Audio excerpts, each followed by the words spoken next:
All right, guys, happy Friday and welcome to story time. So, today we are going to read a book together, and it is one of my favorite stories. Really is. They've made several movies. Walt Disney's Cinderella. So, I bet you've seen it. Probably. Okay, and don't worry, guys. It won't just be about princesses. We're gonna have stories about princes and cool people. Don't worry. But princesses are cool people too. So don't judge. Okay. So while I am reading, you are actively listening, which means all of your distractions are not with you. You don't have your phone, no games. You are watching with your eyes, listening with your ears, thinking with your brain, and following along with your heart. Because we love you. Hopefully, you love us. So, today, Mr. Herring presents Walt Disney's Cinderella.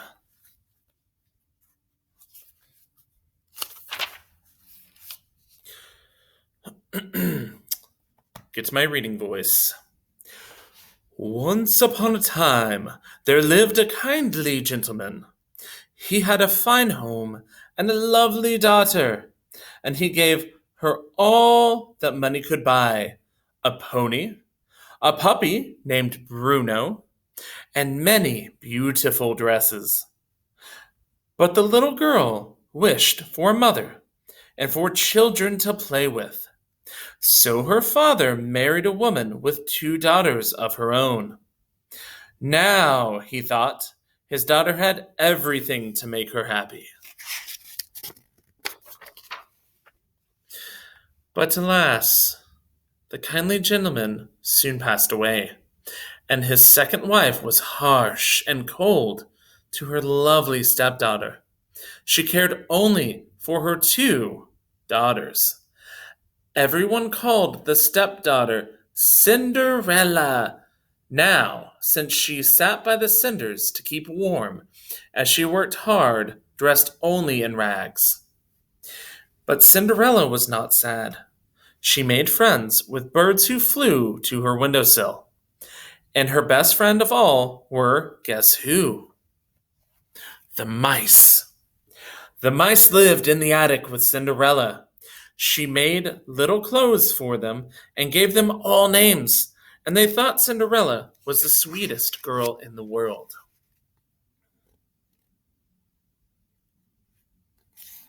See, there's her working right by the coals, and here is our little friends, the mice. Every morning, Cinderella woke from her dreams and went right to work. Out back, she set a bowl of milk for the stepmother's disagreeable cat, who watched for his chance to catch the mice. She fed grain to the chickens and ducks and geese, and Cinderella gave some grain to the mice. When they were out of reach of the cat, of course. Then back into the house she went. Up the long staircase she carried breakfast trays for her stepmother and her two lazy stepsisters. And down she came with a basket of mending, some clothes to wash, and a long list of jobs to do for the day. Now, let me see, her stepmother would say. You can clean the large carpet in the main hall and wash all the windows upstairs and down. Scrub the terrace, sweep the stairs, and then you may rest. Ooh. So, guys, just from that, what can you, as the reader and listener, what idea can you form about the stepmother? Is she a nice person? Answer your question. Now, across the town was the palace of the king. And one day the king himself was giving orders to the great Grand Duke. The prince must marry, said the king. It is high time. But he first must fall in love, said the duke. We can arrange that, said the king. We shall give a great ball this very night and invite every girl in the land. There was much excitement when the invitation to the king's ball came. How delightful, the stepsisters said. We are going to the palace to a ball. And I, said Cinderella, am I invited too? Yes, you, mocked the stepmother. Of course you may go, if you finish your work, she said, and if you have something suitable to wear. I said, if. Ooh.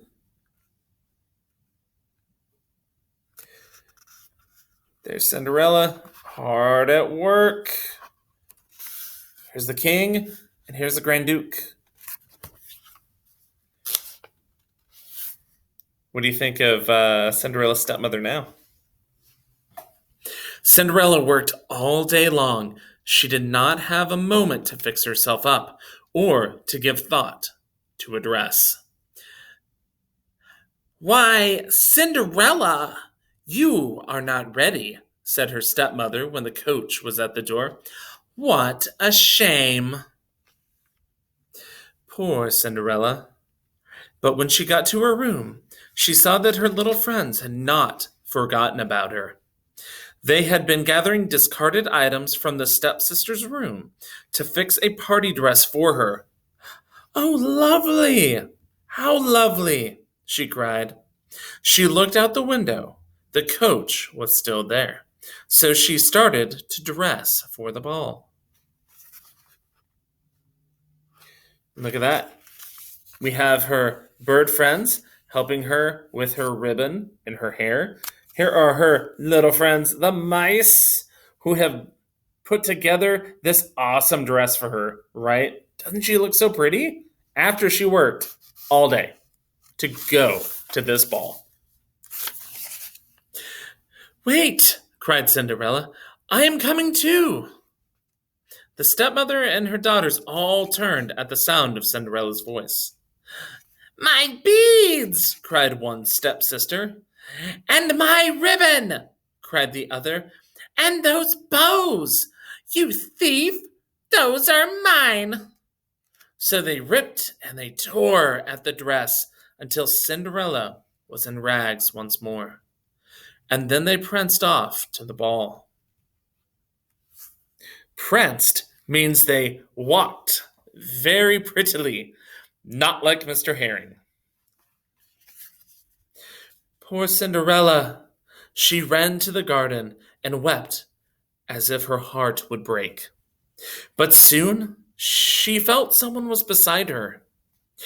She looked up, and through her tears she saw a sweet-faced little woman. Oh, Cinderella, good evening. Who are you? I am your fairy godmother, said the woman. Now, dry your tears. You can't go to the ball looking like that.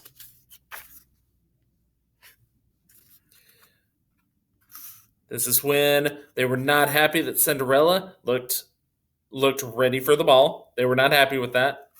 And then, look here. Here's Cinderella. Do we remember who this was? Maybe. Okay. And then here's the fairy godmother. Are you ready? Okay. Let's see now. The first thing you will need is a pumpkin, the fairy godmother said. Cinderella was confused, but she brought over a pumpkin. The fairy godmother said some magic words. Slowly, the pumpkin turned into a fancy coach. What we need next are some fine, big mice. At the touch of the wand, Cinderella's little friends turned into handsome horses. Then the old horse became a fine coachman, and Bruno the dog turned into a footman. There, said the fairy god. Excuse me. There, said the fairy godmother. Now, hop in, child. The magic only lasts until midnight. But my dress, said Cinderella, looking at her rags. Of course you can't go in that, laughed the fairy godmother. The wand waved again, and there stood Cinderella in the most beautiful gown in the world and tiny slippers of glass. Here's the pumpkin transforming, and the mice. And then, kaboom! Over we have the coachman, who was the old horse, the footman, who was Bruno, and then we have our transformed pumpkin and Cinderella's beautiful dress.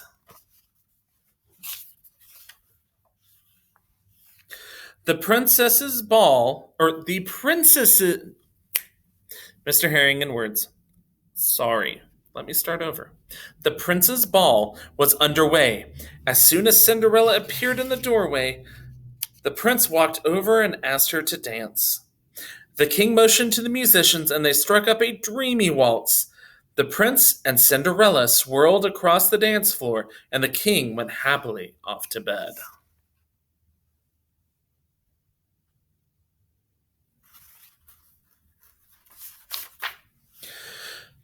The prince and Cinderella danced every dance until the clock in the palace tower began to strike midnight. Bong! Bong! Oh! Cried Cinderella. The magic was about to end. Without a word, she ran out the door. One of her glass slippers fell off, but she could not stop. She leapt into her coach and raced for home, but the spell was soon broken. Glass slipper, the mice cried. Glass slipper! Cinderella looked down. Sure enough, there was a glass slipper on the pavement. Oh, thank you, godmother, she said.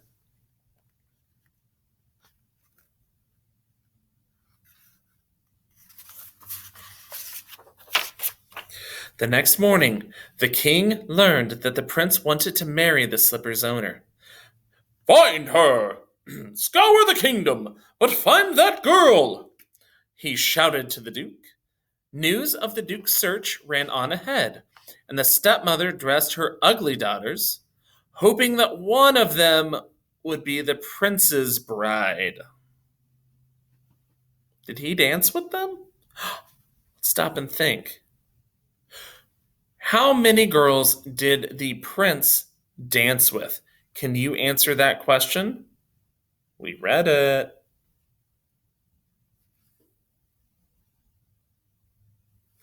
And we're back. The prince's bride, whispered Cinderella. I must dress, too. The duke must not find me like this. Cinderella went off to her room, humming a waltzing tune. Then the stepmother suspected the truth, that Cinderella was the girl the prince was seeking. So the stepmother locked her in her room. Please let me out, oh please, Cinderella cried. But the wicked stepmother only laughed and went away. We will save you, said the loyal mice. We will somehow get that key. The household was in a flurry. The Grand Duke and his servant had arrived with a glass slipper. Here's the other page. The household was in a flurry.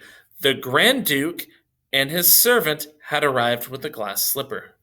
Each stepsister tried to force her foot into the tiny glass slipper, but they failed. Meanwhile, the mice made themselves into a long, live chain. The mouse at the end dropped down into the stepmother's pocket. He popped up again with the key to Cinderella's room. The Grand Duke was about to leave when Cinderella came flying down the stairs. Oh, wait, wait, please, she called. May I try this slipper on? Of course, said the Duke. But the wicked stepmother tripped the servant with the slipper. Crash! It splintered into 1,000 pieces. Never mind, said Cinderella. Oh no, never mind, said Cinderella. I have the other here. And she pulled from her pocket the other glass slipper.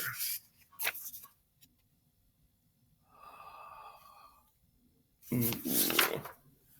Soon, she was princess of the land, and she and her husband, the charming prince, rode to their palace in a golden coach to live happily ever after.